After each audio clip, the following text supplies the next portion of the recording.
Hey, shalom, everyone, and welcome to once again the Anchor podcast. Our faith gives us hope, and that hope is an anchor to our soul. And today, with me, a very, very special guest, Jacqui Peleg from Tel Aviv. And you're going to hear an amazing story of what Jacqui is doing to expose so much of the fake news, propaganda, and narrative that is being pushed to us all around by the people of Gaza and others around the world. So, Jacqui, shalom, and welcome to our podcast. Hi, thank you very much for having me. You know, I've been following your work for quite a long time, since the beginning of the war, and I can't believe I'm having you here with us. For me, I didn't know your name is Jacqui. I didn't know that you have a face. All I knew is that there was a nickname called Imshin that is literally doing one of the best jobs to show the world stuff that the world otherwise would not be able to see. When we will talk about that in a few minutes, but before that, tell us about yourself. Who are you? Well, I'm an Israeli Jewish mother and wife, and I live in Tel Aviv, as you said. I was born in Liverpool, England, and we came to live in Israel when I was a child. So I grew up here. I sound very English, but my life is in Hebrew. So we're thankful that you sound English because this is an English-speaking podcast, so we prefer that one. Okay. But you kind of all your adult life you were here, basically. Most of my life. And, yes, I grew up here. I went to military. Scouts, and yes, I was in the army. So you're an everyday Israeli, and yet in a very interesting way, I found you online because you actually expose stuff that for the most part only Arabic speaking people understand. So I'm wondering, where is this whole Arabic thing added to the story? Well, I think a lot of people who grow up bilingual, as I did, have an affinity with languages. And I grew up in Haifa, which is a mixed city, and I heard a lot of Arabic. And so I chose to study Arabic in high school, and I did my matriculation exam in Arabic, but I never continued. Mhm. And it was always something, there's something that you're missing. What you get to an age where you say, what didn't I do? This is the time. It's one of those. So I returned to learning my schoolgirl Arabic. Wow. And that's connected to what I do now on social media. Is that something I didn't learn in school was spoken dialect. You learned the literary Yes, one. it's called MSA, Modern Standard Arabic. That's what I learned. So learning the spoken dialect was completely new to me. In my case, it was the opposite. For me, Really? it was only spoken because I dealt with the Palestinians. It would do me no good to understand anything else but the spoken one because I spoke with them all day. Yeah.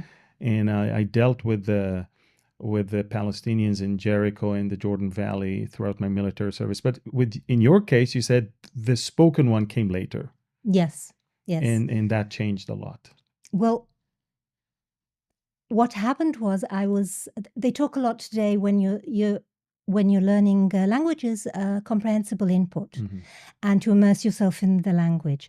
So I went looking for material in the spoken dialect, and I was looking specifically for non-political material, ironically, because the political stuff it's difficult. Yeah. And it's very anti-Israel, and it won't really help you. You want to understand the day-to-day Arabic. Right, exactly. So I went looking on YouTube for material, and I stumbled on a video in Gaza of two young Gazan youths, and They went into Gaza City, what I later learned was the commercial center of Rumal in Gaza City. Which is the upscale neighborhood of the But it's Beverly also- Hills of Gaza. Right, Yes. but it's also the commercial center. Yes. Sort of consumer center. Mhm. So they go into this camera shop and they buy a tripod for the camera of one of them, and it's a nice shop. It's designed and it's full of camera stuff, and then they go and have a pizza in a pizzeria, and it's a nice pizzeria. You know, it's not like a hole in the wall. Yeah.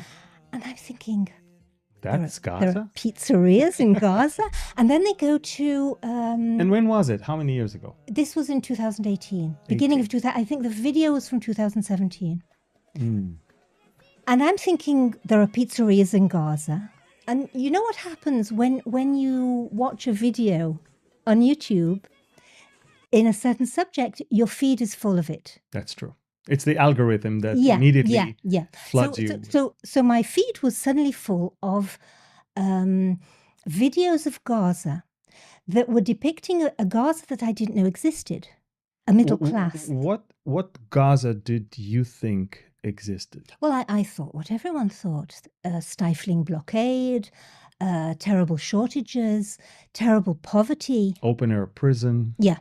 Concentration camp. I mean, that's well, you knew it's not the knew case, it but that's the wasn't. narrative that has been pushed. I knew it wasn't concentration camp, but I was suddenly seeing this middle class going to restaurants, sitting in beachfront cafes, living in nice designer apartments, shopping in really beautiful supermarkets, modern, new, full of produce, full of a big variety of food, more than we get in Israeli supermarkets, because in Israel we have most of the supermarkets in the Jewish sector have to be kosher. And also we have very strong food monopolies. But in Gaza, there was nothing of that. I could see all this variety of foods that had come from abroad that we don't get in Israel. And people were shopping there. They had something called holiday chalets, which were villas with swimming pools that they would rent mainly for a few hours. And this was a place for parties and for small parties, for young couples that just got married, maybe. Yes, and families. Mainly, I think family holidays, short family holidays, because the women were freer to bathe to swim in the swimming pool, which they can't do. They can't go to the beach and go in the water because for modesty reasons. Once a girl is in a hijab, she can't, which is around about 14, 15, she can't go in the water at all. What happened was, I wasn't just watching these videos, I was fascinated because I was learning so much about their life. And it's all in your quest to basically improve your Arabic. And I was learning Arabic. It's not like you had a mission to somehow go after them or something. Not at all. Not at all. You were just... I was very fond of it. You know, I was following, like, they have YouTubers who are documenting their lives, and I was very fond of them. You know, you have a family and they're showing their lives, and But I realized that I was seeing something that other people should know about. That I was seeing something that was so counter to what everyone knows about Gaza. And at that time also, even before the war, even years before the war, they were already talking about starvation, they were talking about genocide. And I was seeing all this comfort. Now, I was also seeing other things.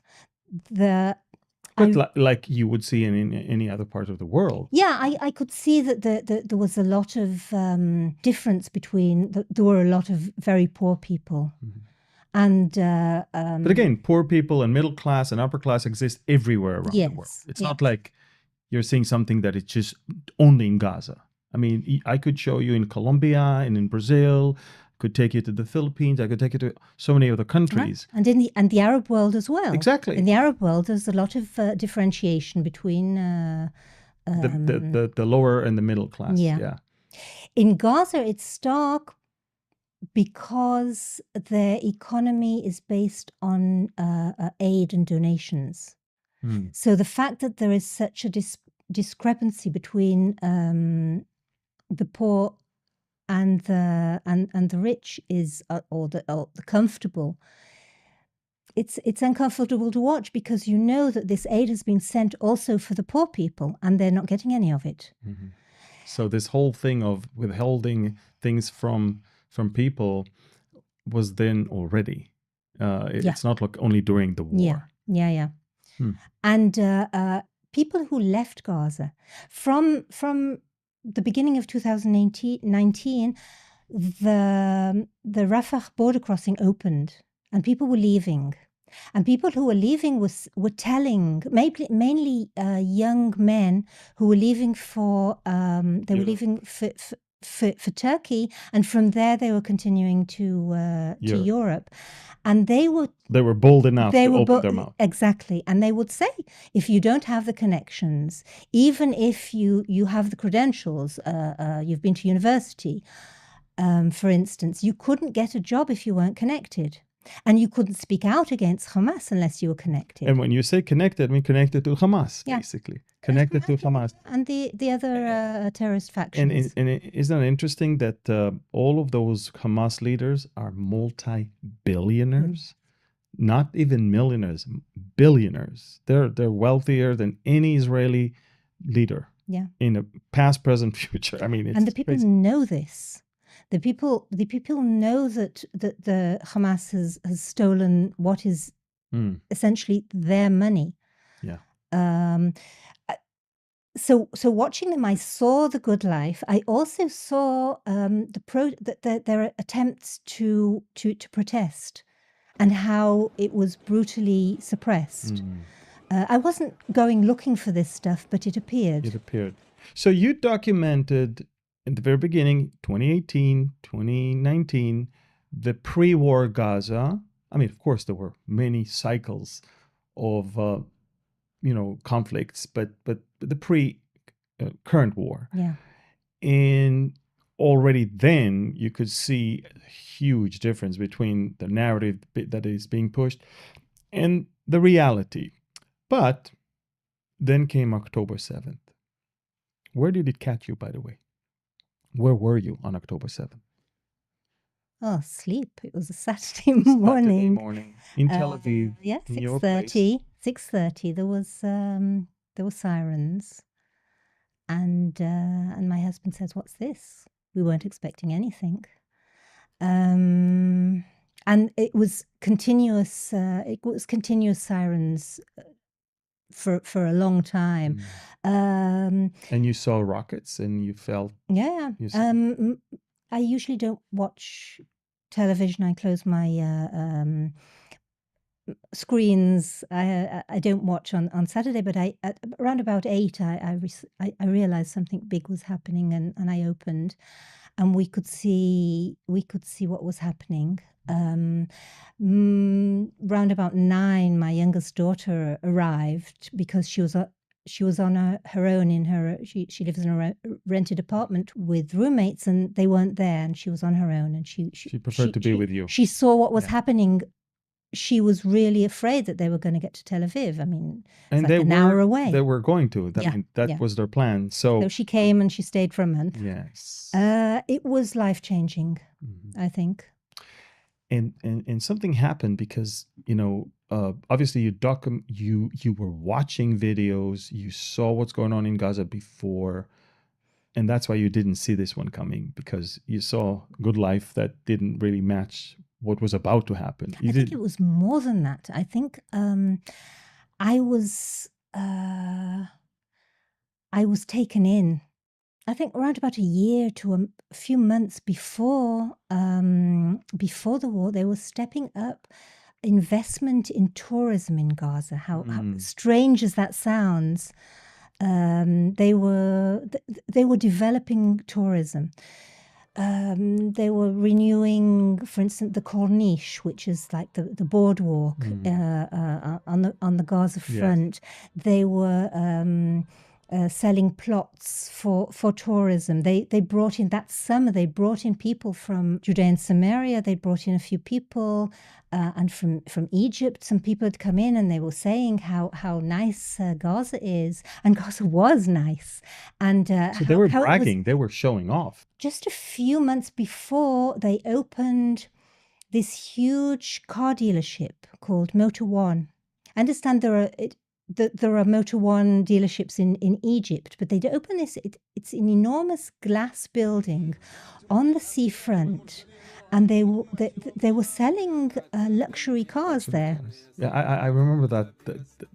That's one of those images that I will never forget. The before and after of that particular one. And so the war started, and something in you changed, obviously, and you felt the need. Am I right? You felt the need to expose what's going on in Gaza. Something that you did before, but now you're doing that in the middle of a war that is, a lot of it is a war on public opinion and against the narrative of starvation and genocide. You began to upload videos that showed a completely different picture. The claims of imminent starvation started immediately. Although their shops were packed. Well, the first thing that happened on the 7th of October is we saw the videos of people celebrating in the streets. Correct. But we also saw people stocking up in the supermarkets and queuing at the bakeries because they thought they knew what was coming. And what they thought, based on the past, was that another round. Yeah, a few days, a few weeks, they just had to stock up and they'd be fine. Because in previous rounds, ordinary people knew they had nothing to fear. They knew that bombings weren't random. And they knew that if something will happen, it'll last anything from 2-3 days to 2 weeks. That's it. Right. People stock up things and immediately said famine because there's nothing left. And also you have to understand how they live in Gaza is that people always have food. People have stocks of food. People have... UNRWA gives out free food. That's what one of UNRWA's functions is, to look after the people who are designated as refugees, as Palestinian refugees, no matter what their economic situation is. So they get sacks of flour, sacks of sugar, and they have stores. Most people have stocks of food. Another thing is, because Hamas is such a corrupt ruler, they don't rely on the Hamas government. And it was a government. It was a functioning state. But nobody trusted that they will fulfill that. Completely corrupt. So they rely on UNRWA for food, and they rely on themselves to have enough food if something happens. And not only food, they rely on themselves for the most basic things, including electricity and water. Generators and they have generators. They have big tanks of water, solar panels on all the buildings. Also, if I'm not mistaken, satellite dishes for satellite TV. I don't.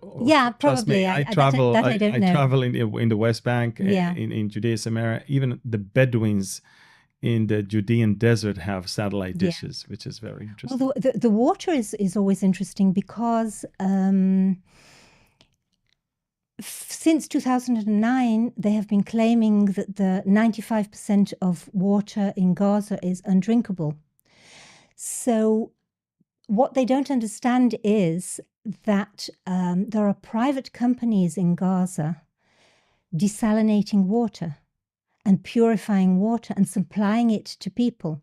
And like in the luxury buildings, they have their own desalination. They have their own water wells. Most of the world doesn't have. And they pump out the water. Yeah. And they clean it themselves. And the same as I said, if you can't afford your own generator, you will buy electricity from a generator company. So there is a certain amount of electricity coming from Hamas government, but people don't rely on it. So like the first days of the war, they were talking about, Israel was saying, we'll cut off their water, we'll cut off their electricity, we'll cut off their food. And I was thinking, you think you will. But they have their own thing. As long as they have diesel, they're going to pump their own water. They're going to generate their own electricity, wow. which they did for. So I mean, we're 18 months after the war had begun, and they're still on their feet. Yeah. Because they probably had enough stocked and enough ways to survive. Now, from the beginning of the war, I see the name Imshin. What is Imshin, by the way? It's a nickname my eldest daughter called me when she was little. Okay, it's Imshin. From Ima. Imshin. Yeah, it's so it's not an Arab word or something. No. Okay, Imshin. So again, since the beginning of the war, I see this Imshin videos popping on my feed on social media. And one of the things that you do so well is you put the timestamp on each and every one of the video in the text section that you put underneath the video. You always make sure people understand when exactly that video was uploaded. Yeah. Not taken, but uploaded. I don't know exactly. We can't really know when it was taken. 2 days ago. Sometimes you can. Sometimes we can. But what you do know is when it was uploaded. Yeah. And for the most part, they upload things immediately. Yeah. And so how do you know? How can you authenticate things of A, where it was taken, and B, when it was taken? Well, first of all, I want to tell you how I started to record the so you can see the timestamp. I didn't always do that. I didn't know how to do it. All the time, I'm learning how to do things. Because that's not your job. It's not you're learning by doing. No, I'm just amazing. I'm just an ordinary person who's watching videos, watching TikTok and YouTube and sharing it. So at a certain point in the war, I think it was around July, August 2024, there was such an influx of food, and there was so much food coming in that food aid started to get thrown away. Amazing. And you'd see it in the streets. And the first time I saw this, I caught a TikTok video of 5 minutes of raw footage of just someone, I think he was riding on a bike along Salahuddin Street, which is like the main street across Gaza, and hundreds of cans of food are strewn along the street. And I think it took about, I caught it, I downloaded it, and in about half an hour it was gone. It had been taken off. Because someone thought it doesn't serve our narrative. Right. So then I realized I'm going to have to start doing better. So I learned how to record the screen. I do everything on my phone, by the way, unless I'm... Me too, by the way. unless I'm editing something, which even that I do on my phone these days. So I learned how to record the screen, so I have the timestamp I have it recorded and the source. I always give the link, but I like to have that you can see when it was uploaded on the actual video that I upload. How do I know when it was recorded? Or where? I mean, some people accuse you for, putting videos that are not in Gaza. But before October 7th, this was very common. People would But say, you well, know that's why? not Gaza. But you know why? Because nobody could believe that Right. Gaza is that lavish. Right. I mean, even up until now. And the funny thing is, they like to put videos of before and after to show how bad things are. But they forget that once you put the videos of before, it destroys your narrative of an open air prison and over a terrible place. The strange thing is that people are okay with this dissonance. Very strange. And you see it and you're like, what's going on here? Look. It's so strange. It's so strange how people can 1 minute say it was an open air prison. You can't blame them for invading Israel and doing all the terrible, terrible things they did because of how they lived. And then and then they show these before and afters. Look how we lived before October 7th. And they're uploading it. Look how we lived. Look what we've lost. So before the war, often, how did I know it was in Gaza? Well, I follow a channel. I follow an account, and it's not like it's not from nowhere. You don't fish it from online things. You literally follow someone who normally uploads things. Yeah. I know there are a lot of people that I've been following for years. Yeah.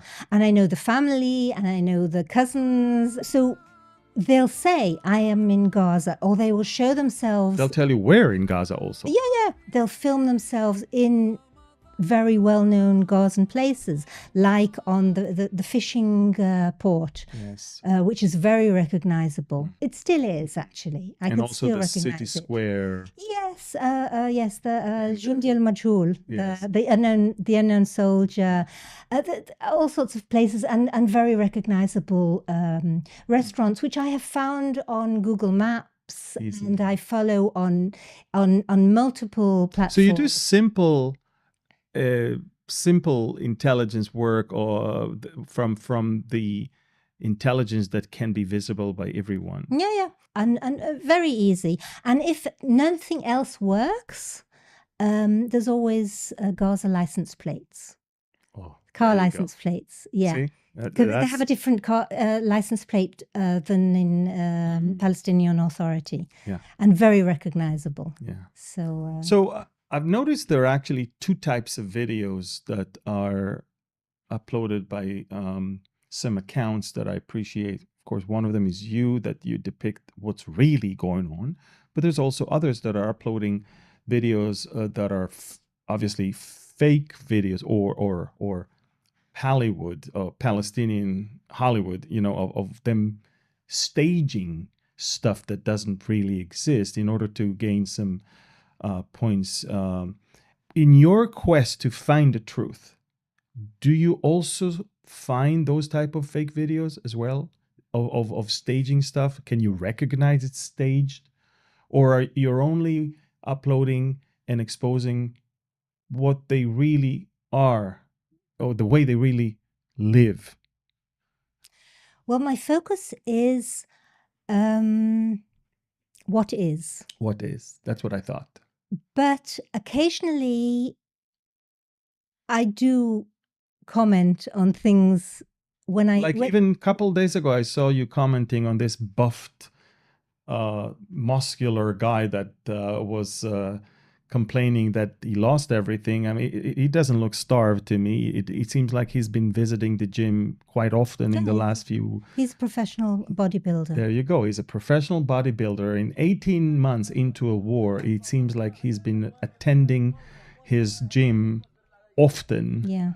And apparently you've seen him on videos to know that this is not the first rodeo for him trying to do things. No, he's a known guy. He's a known guy. Yeah. Do you find people that are occasionally appearing on videos and faking things repeatedly, like specific figures that every Gazan knows that they're professionals in that thing? Yes, but I don't look for it. Yeah, you want the real people. Yeah.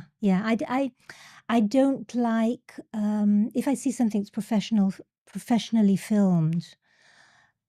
I try to steer clear from that type of channel. For instance, There's Mr. Fafo. yeah, I actually I followed him before the war. Really? Yeah. And what was the type of videos he would upload before? Well, Just normal? There was one where he went to buy, I think it was earrings for his sister who was. So he showed the good life, basically. He didn't do much. He was a singer. He didn't do a lot of videos that interested me because I wasn't interested in his singing career. But yeah, he lived in a nice house, and I want to go back to the question of when things are filmed. Yeah, that I just didn't. where, but when. Yeah. During the war, people say when. Oh. They also say that they are in Gaza. They're more likely since the war because they're afraid somebody will say they're not there, so they want to make sure you know. I am in North Gaza, and this is the situation. I am in South Gaza, and this is the situation. So they will also say, for most of the war, they say this is day such and such in the war. I see. So I could go and check what the date was on day such and such. Or they will say Ramadan, for instance. They always say the day, which day of Ramadan it is. Or the day of the week, they will often say. And something that's very notable is that a lot of videos, they make a lot of videos of fundraising. Of course. So they will show and say what date it is, because what they do is they say it's a soup kitchen, and it's an Islamic charity or a private person who is running the soup kitchen. The soup kitchen is, and they're also they're money-making businesses. The soup kitchens. We don't know how much goes into the pots and how much goes into the pocket. But they make these big banners, and they're printed banners, and they've been all through the war.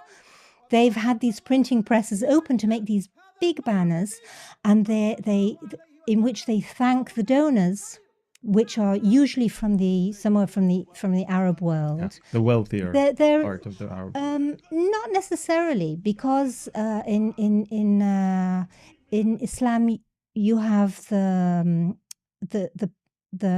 charity.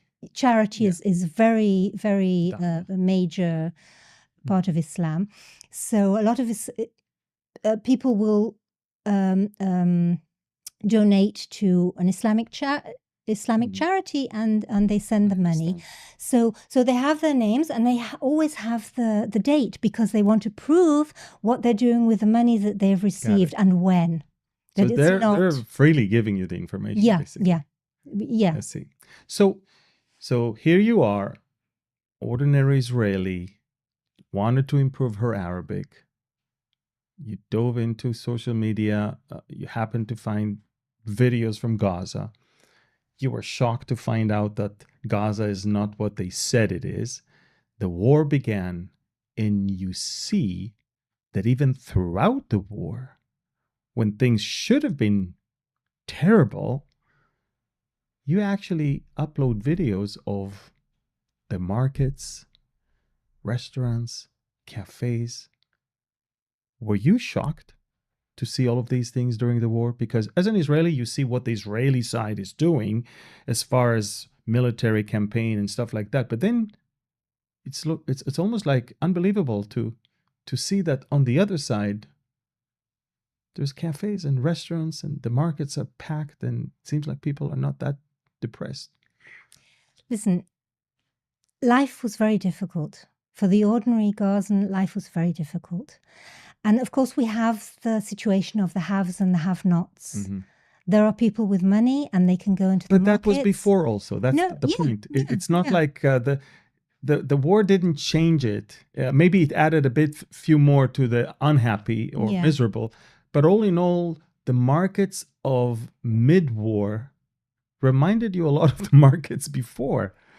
restaurants and cafes and what they serve. Well, the amazing thing was that people were displaced and people were living in these tent camps. And around about, I think, February, March 2023. 2024, sorry. Shawarma restaurants started cropping up.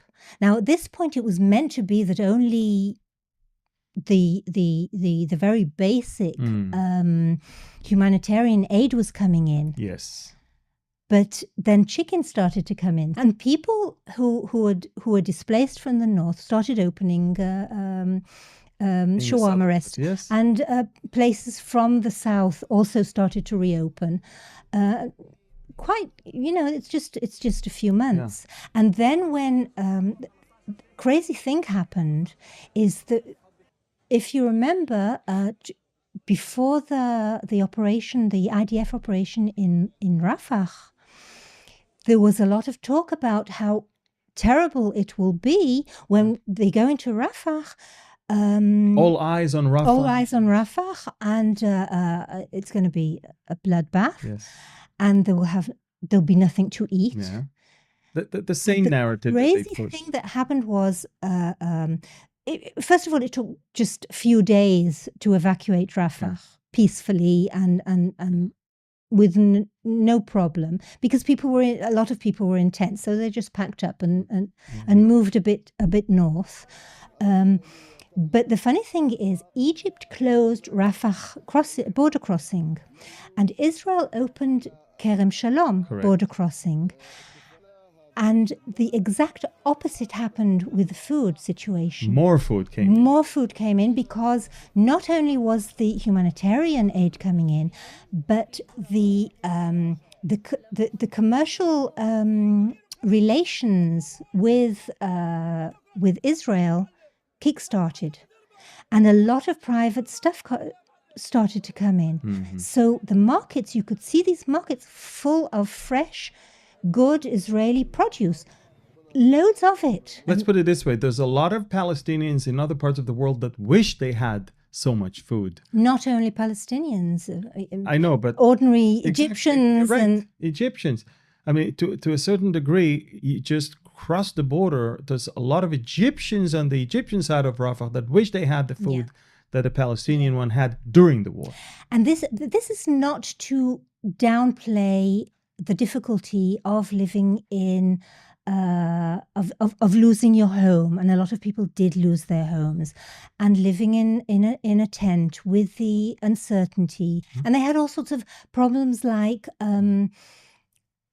the cash was falling to pieces physically. Yeah. It was disintegrating because they weren't getting. Usually they use Israeli currency. So usually in peace times, the Bank of Israel changes their cash for them. So this wasn't happening. So money was falling to pieces physically. So they started to use banking apps. Mm-hmm. I mean, people don't realize that they have internet. They have internet. They have cell phones. They have cell phones. They have great communications systems. One of the first businesses, like little businesses that developed when they were displaced, was before people got organized with solar panels for their tents. People living in tents with solar panels. Little stores popped up with a solar panel and charging points. And charging points. And you pay 1 shekel, which is like 27 cents, US cents, to charge your phone. Yeah, amazing. And power banks. And so people come with their power banks and they exactly. And isn't that amazing that, I mean, they accuse us for committing genocide and they use the word Holocaust and they call us Nazis, but yet they refuse to help the situation with giving us information about the hostages, something that would rapidly end the war if we had them all back. Israel offered millions of dollars to anyone who will give us information, no one stepped forward. And it's very interesting that even in Germany during World War II, Germans would help Jewish people. Not many, but they were righteous among the nations. In Gaza, not a single. I have testimonies of hostages that managed to escape, and they were captured by the Gazan population, who turned them back into the hands of Hamas. I mean, so as much as I feel sorry for them losing their home, I don't see a single effort on their part to bring an end to this situation by maybe contributing to getting our hostages back, because the hostages back in our hands, if we had them back, this war would have been over a long time ago. It's easy to crush Hamas when they don't have those chips, winning chips. I mean, look how fast we finished things in Lebanon when you don't have hostages held there.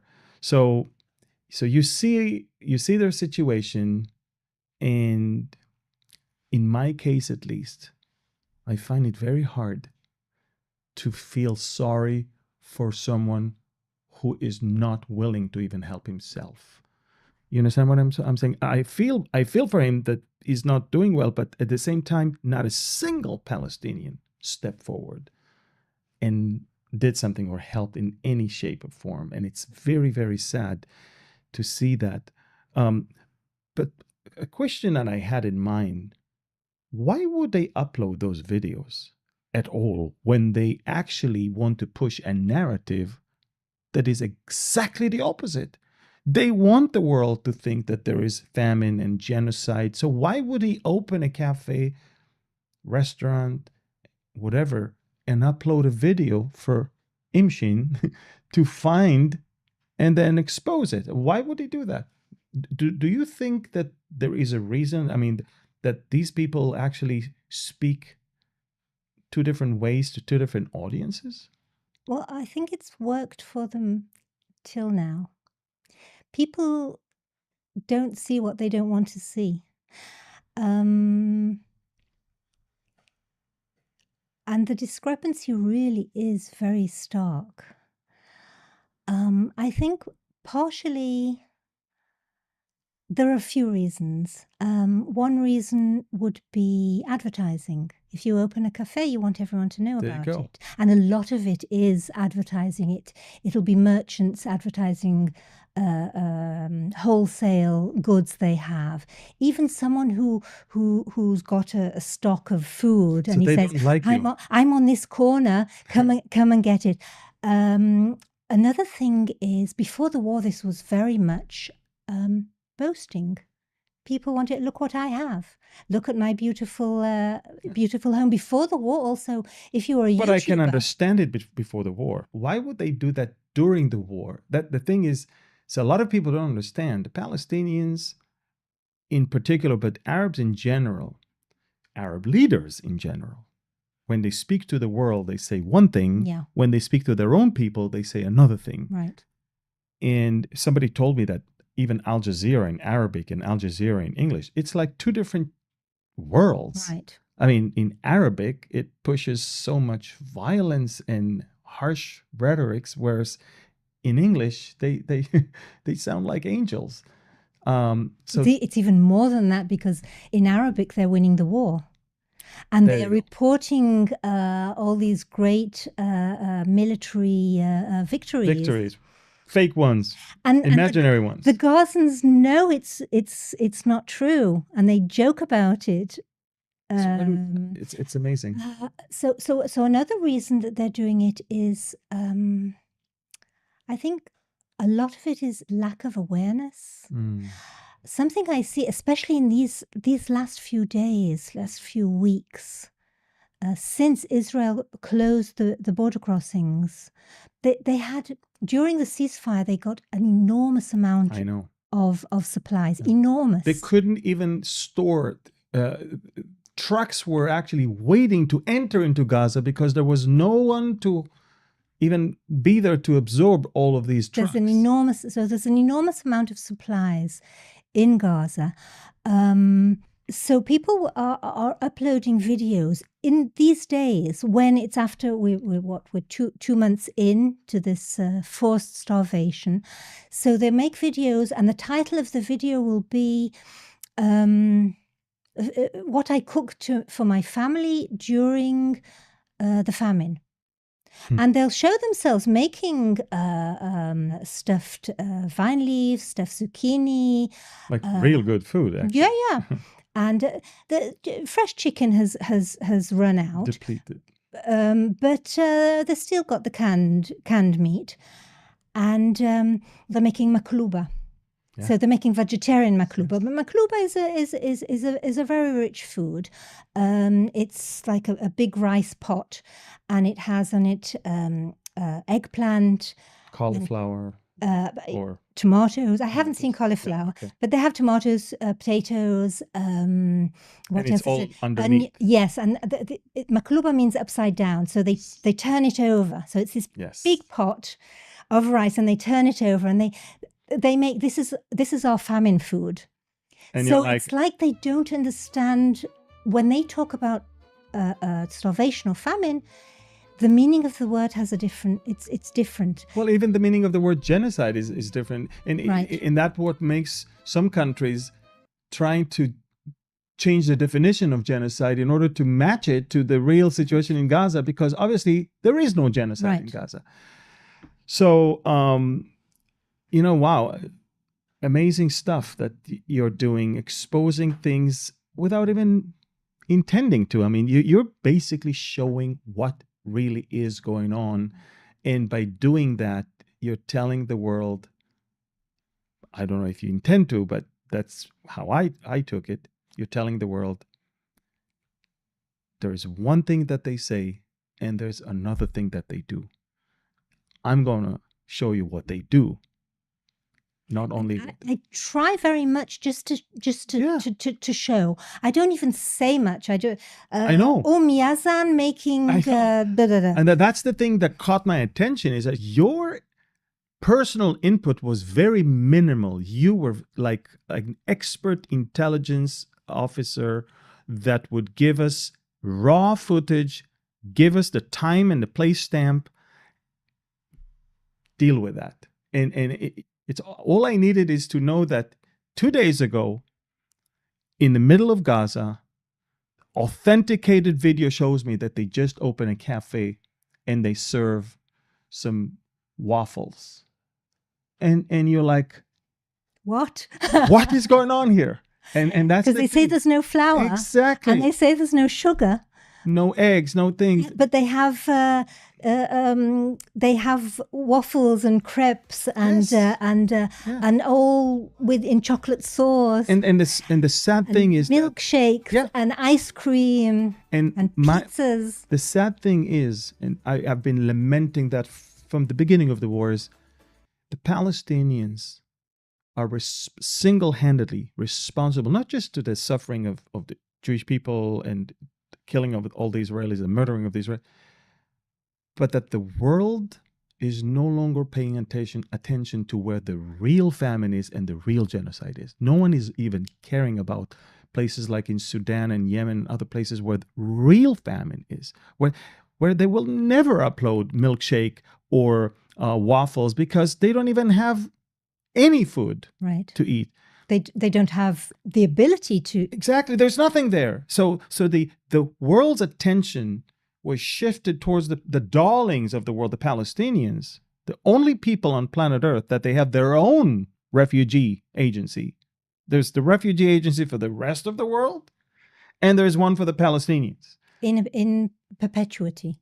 Yes, which is another crazy thing. You cannot be a refugee when you're second or third generation, at least not in the rest of the world or in the real world.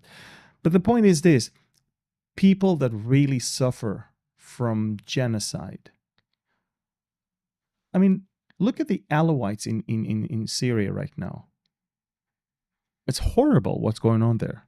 Look at the Yazidis in Iraq and in Syria. Horrible what is going on there. They'll never make it to the numbers that they had before because that's a genocide. Yeah. You're not becoming bigger, but you've got 80 years after the Holocaust, and we don't have enough Jews to the number that we had before. 80 years after, Right. we didn't make it. And since the beginning of the war, the population in Gaza grew 2.3%. Genocide? So places with real genocide and places with real famine, places with real persecution and on religious ground and everything, they're being ignored. Nobody cares about it because all eyes are on Rafah, all eyes are on Gaza. And the stupid thing is, even when all eyes are on Gaza, they don't want to see the truth that comes out of Gaza. They prefer to believe the lie. And that's why I appreciate what you do. And last question is, what are your plans for the days after the war? I mean, the war obviously is coming to an end, I don't know, 2-3 months from now. I'm sure somehow it's going to be over, hopefully. Are you going to fly to Hawaii and and retire there? Or what are your plans? Do you want to continue to do these type of things? Because obviously your social media presence has grown a lot since the beginning of the war, and people take you as a source of authentic, valuable information. So what is it that you plan on doing? Well, I guess that depends on how it ends. If there are Gazans in Gaza to follow, and I'm able to follow them, then I will. You will. Probably. Although sometimes I get so Mhm. sick of it. I don't want, Yeah. oh no, I don't want to go into TikTok today, because it's not easy. Mhm. It's not easy to be in the war all the time with no escape. Um, You do that every day? Like you find yourself every day in social media? well, I take off Shabbat. Yeah. And sometimes I do other things and I just go in for Mhm. for a Yeah. short while because I get sucked in. I see. People think, oh, you cherry pick. I go into TikTok and I know if I'm going into TikTok, I'm going to have time Exactly. because I immediately see things that I can share that are worthy of sharing. TikTok, YouTube, Instagram, wherever I'm going in, I have to give the time. So if I have the energy, you will continue. I will continue if there is something to continue. I'm not going to continue to cover if it's going to be a Riviera of Trump Towers, then That's not your thing. No. My piece of advice to you, follow them wherever they go, because they will continue this type of. First of all, they will always stand against Israel, even when they're outside of Gaza. So there is a point of exposing who they are, but also you will see that they will always continue to complain and yet have good life wherever they are. The world will always take care of them. Trust me. Been there, done that. I've seen it enough times. So it will be appreciated if even if they leave Gaza, you're going to continue uploading videos of wherever they are. So the world will see that the narrative, the fake narrative that continues to be a fake one. That's my advice to you. You don't have to stick to Gaza, stick to the Gazans. And you might find out that you can maybe take someone out of Gaza, but you cannot take Gaza out of him. And the whole mindset of I'm poor, they took it from me, they drank it from me, all of that. And then yet in reality, things are different. I want to thank you, Jacqui, for your hard work. You've opened my eyes to see things. And we are going to show right now in the lower third how people can find you on social media. I want to encourage people to follow you and encourage you also to continue. And let us know whenever the war is over what your plans are. But until then, we will continue to encourage you to do what you're doing. You're doing a good job exposing the truth speaking the truth and helping the cause of the truth. And I think that Israel is here to stay. Your parents were Zionists. They moved out of the UK to Israel because of their ideology. You're a true Zionist by not only coming to Israel in a young age and living here and not running away, but also in advocating for Israel and exposing the truth of the enemies of Israel. So I want to encourage you. I want to thank you. And for everyone, this is an inspired case of one of few, not many, unfortunately, of people who are doing their job to speak out the truth and bring it to all of you and to let people understand what really is going on here. But for Jacqui's truth to come out, we need your help to share, but also comment on her videos. Obviously encourage her. I'm sure she gets quite a few hate comments from people who don't like the fact that they have been exposed. So please help, comment, and share, and follow her on social media. I want to thank you for watching this episode of the Anchor podcast. Thank you, and God bless you from Galilee.